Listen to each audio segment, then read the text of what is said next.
Today is July the 12th. Why look for the lost coin? Jesus gives a parable, first about a lost sheep, now about a lost coin. Luke chapter 15, 8 to 10. What woman having 10 silver coins, if she loses one of them, doesn't light a lamp, sweep the house, and search carefully until she finds it?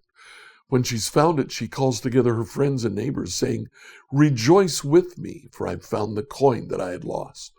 Just so I tell you, there is joy in the presence of the angels of God over one sinner who repents. The woman has 10 coins. Now, this could be a marriage dowry. This could be the value of what her husband gave her family when he married her, and she is holding those coins. Or it could just be she had 10 coins and lost one. She lost something of value, and she looked for it. You know that word for lost? It's not the normal word for lost. It's a slightly different word. Almost everywhere else that it occurs in the New Testament, and it occurs frequently, almost 100 times, it says killed or die or destroyed. This is the word that the disciples use when they wake Jesus up in the boat in the middle of the storm and says, "We are going to die. We're going to be lost."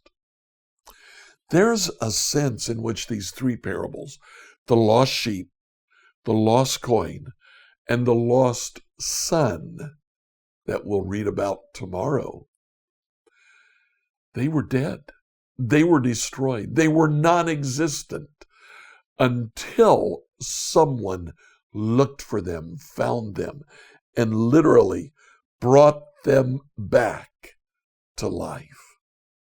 You know, there's an Old Testament passage that uses this word for destroy together with the concept of the righteous that we saw yesterday in the parable of the lost sheep.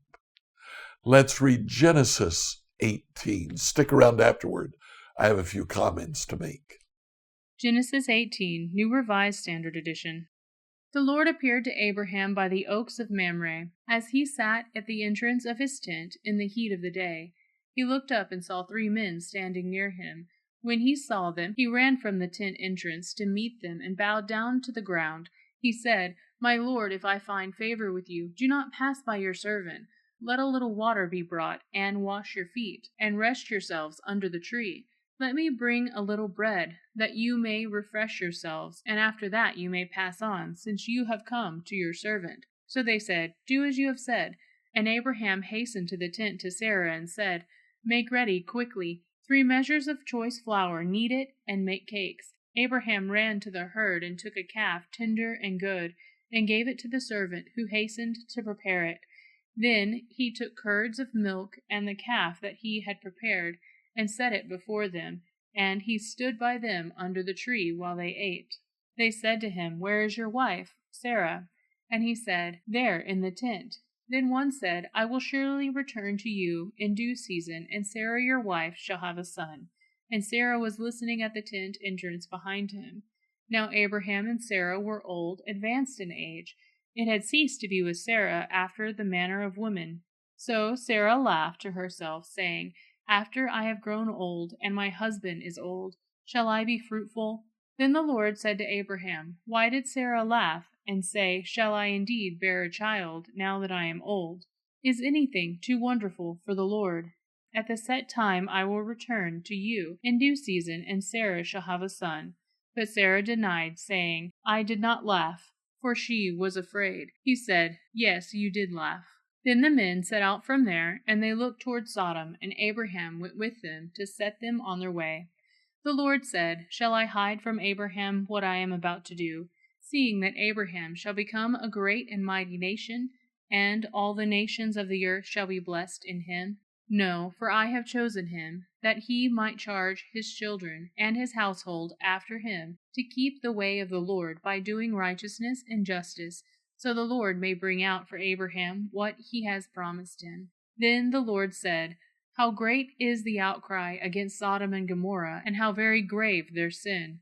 I must go down and see whether they have done altogether according to the outcry that has come to me, and if not, I will know. So the men turned from there and went toward Sodom, while Abraham remained standing before the Lord. Then Abraham came near and said, Will you indeed sweep away the righteous with the wicked? Suppose there are 50 righteous within the city. Will you then sweep away the place and not forgive it for the 50 righteous who are in it? Far be it from you to do such a thing, to slay the righteous with the wicked, so that the righteous fare as the wicked. Far be that from you. Shall not the judge of all the earth do what is just? And the Lord said, If I find at Sodom 50 righteous in the city, I will forgive the whole place for their sake. Abraham answered, Let me take it upon myself to speak to my Lord, I who am but dust and ashes. Suppose 5 of the 50 righteous are lacking.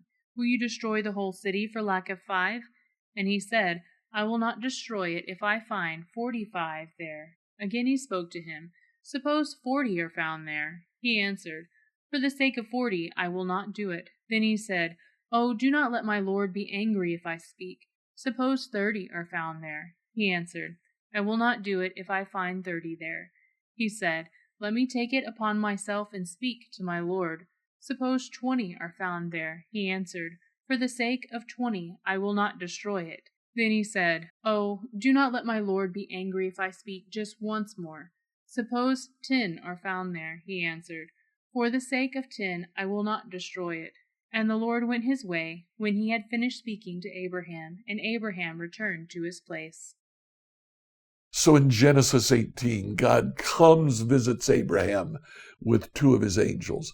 He sends the 2 angels on while he talks to Abraham and says, I will destroy Sodom and Gomorrah. The same word for the lost sheep, the lost coin, and even the lost son. God says, I'm going to destroy Sodom and Gomorrah. Abraham says, what if there's 50 righteous? Nope, I won't destroy it for 50. How about 45? Then 40. Then 20. Then 10. Finally, 5. And God says, if there are 5 righteous, I won't destroy it. Abraham says no more, and there were not 5 righteous. Lot and his 2 daughters are the only ones who escape from the destruction of Sodom and Gomorrah. So what would this talk about loss bring to the mind of Jesus' healers? If they thought back to Genesis 18, they're going to realize there is an impending disaster. Destruction is coming. 2, we've got to recognize that we are lost. And then 3, the only one who can save us is God himself. So what do we do about this today? Today is a good day to thank the Lord because he found you while you were lost. Scripture reading from the New Revised Standard Version by Emily Herrera. If you live in the Greenwood, Indiana area and you're looking for a church, please visit New Hope Church. We're at 5307 West Fairview Road. Our Sunday morning service begins at 10 a.m. I would love to see you there.